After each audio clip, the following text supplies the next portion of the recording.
know folks that have been in some of these LA earthquakes that are a lot smaller, where highways collapse, hundreds die.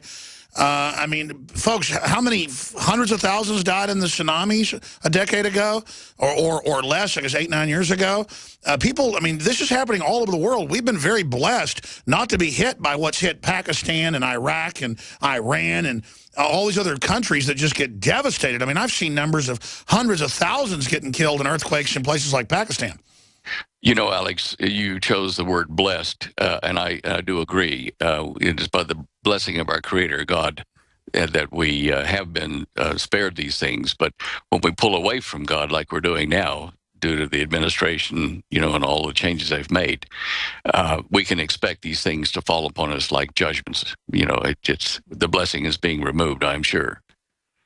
You know, it is really true historically that when governments do really bad things, even the pagans believe that if the government got real bad, that they'd have earthquakes and volcanoes and all the rest of it.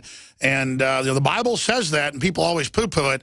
I just know that it's pretty interesting what's happening right now.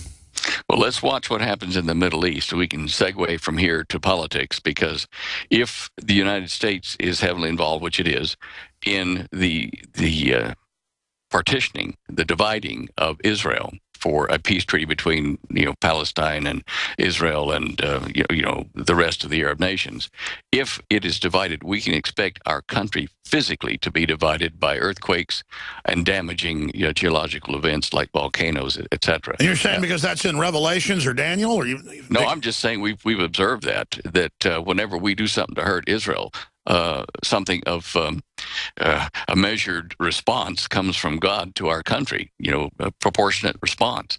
So wait for it. When we hurt Israel, we're going to get hurt. And this administration, I mean, gosh, I tell you what, if you go to my show image page, second row down, right in the middle, I have a picture of Patrick Stewart, you know, Captain Kirk, in the movie they made, Star Trek First Contact.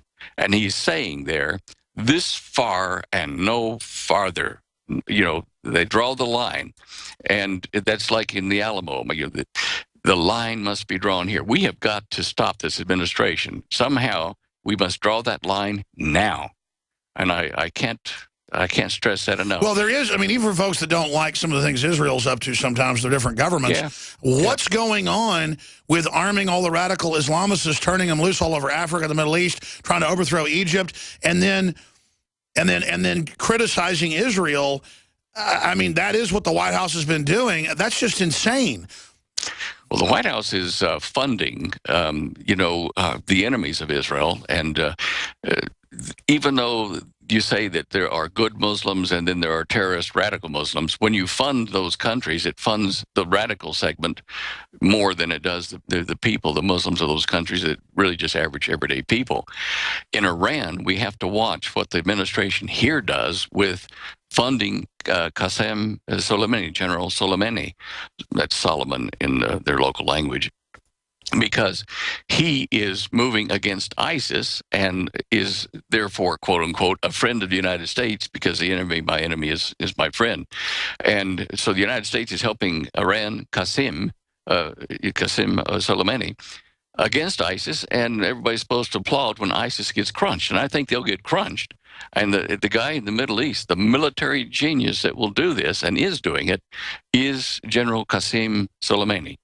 And so America's funding of those activities there and in Africa, it allegedly is to get rid of ISIS, but it is a betrayal of the United States. Well, there's got to be a larger master plan, because criminals in our government and in NATO helped arm the Syrian Free Army, which basically is ISIS now. Saudi Arabia is involved funding it too, but claims they're fighting it. There's a double game going on here from my view. What do you think?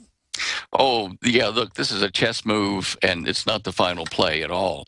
The reason I chose that picture from Star Trek of Captain Kirk saying, you know, this far, no farther, he was referring to an invasion from off-world by aliens onto the world to conquer humanity, you know, and to enslave it.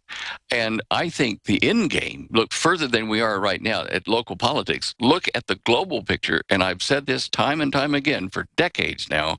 We are going to have an official meeting, release, announcement of friendly aliens coming to Earth with super technology, and this is according to biblical prophecy as well.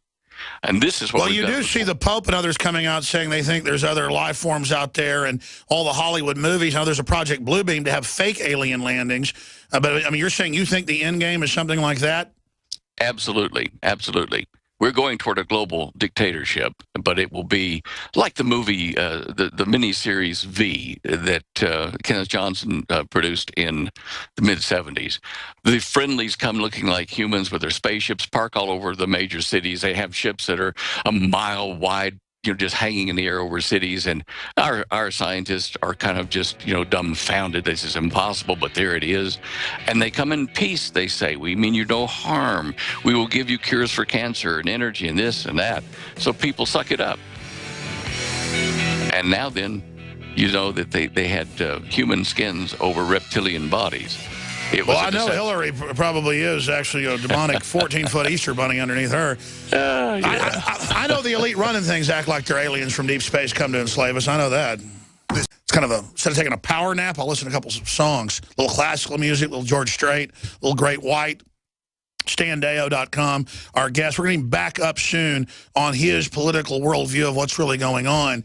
But he just hit the hardcore issue.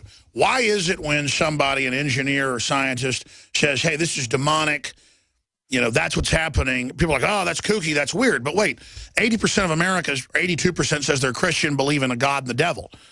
Well, we're on a planet in space. Who is the devil? What is the devil that wants to kill, steal, and destroy and become God and mutate the genetics of the planet? Everything the Bible says, but it's not taught in the churches because they're basically government run now. We're seeing prophecies fulfilled. And look, if you're an atheist and don't believe in spiritual things and other dimensions, which mathematics has proven, and Einstein went from being an atheist to being, someone who believed there was a God. Because how can you do these equations and then not see the fingerprints there? But there's also a spirit of evil. But even in a Carl Jungian way, there are archetypes, and humans build a satanic archetype that always ends in giant black pyramids with human sacrifice. And every ancient culture believed all this was going on. I don't go there because people won't believe there's FEMA camps when I have the congressional documents. So they're not going to get into other things that are fantastical. But clearly, folks, we're not in Kansas anymore, and we never were. We're 2/3 of the way out on the spiral arm of the Milky Way galaxy. And so, Stan, next time you come on, we'll get you into the heavier, more esoteric stuff. But the elite do believe, at Skull and Bones, they believe they're worshiping angels, goddesses from space. That's been in New York Times best-selling books by people that broke in there, basically. They don't call the Bushes crazy for worshiping entities. At Bohemian Grove, they were worshiping entities when I was there. So whether they're space aliens, entities, whatever, or even if they're not real, our elite believe they're real, but you're saying they may fake this as the great delusion that we're biblically told about. Absolutely. They're going to come as the good guys when the Bible says, beware the first lot coming as messengers of light. That's almost a literal translation. We got a few minutes in this segment and one more 5-minute segment with you. Get into some of your larger view, because you've been accurate predicting earthquakes. You're a smart guy, did a lot of secret operations that have been documented. I mean, what made you form this cosmology? Just researching it? Well, yes. Back in 1969, I fell ill with a bacterial infection that nearly killed me. In fact, I had the out-of-body near-death experience. And after I came back into my body from that, I had a lot of stuff in my mind that told me to eventually write the book, The Cosmic Conspiracy, to expose this great deception. By the way, that was a super worldwide bestseller. Oh, absolutely. Absolutely. How many copies of that did you sell?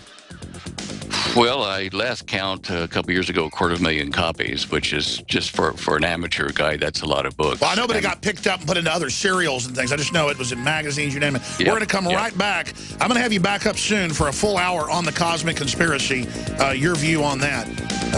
That's a book I heard Bob Dylan likes. Thank you for listening to GCN. Visit GCNlive.com today. In the near future. When you realize how fake it all is, the football, the basketball, Security alert. This is Homeland Security. Analysis. InfoWars building independent media operations. Let the worst people get control and tell us that we are the ones responsible. Prime directive. Discredit Alex Jones. Jones is the wildly popular conspiracy theorist. A popular conspiracy theory talk show called InfoWars. Alex Jones is now in an Austin jail. These people are assaulting us. Targeting of patriots engaged. They are never going to stop.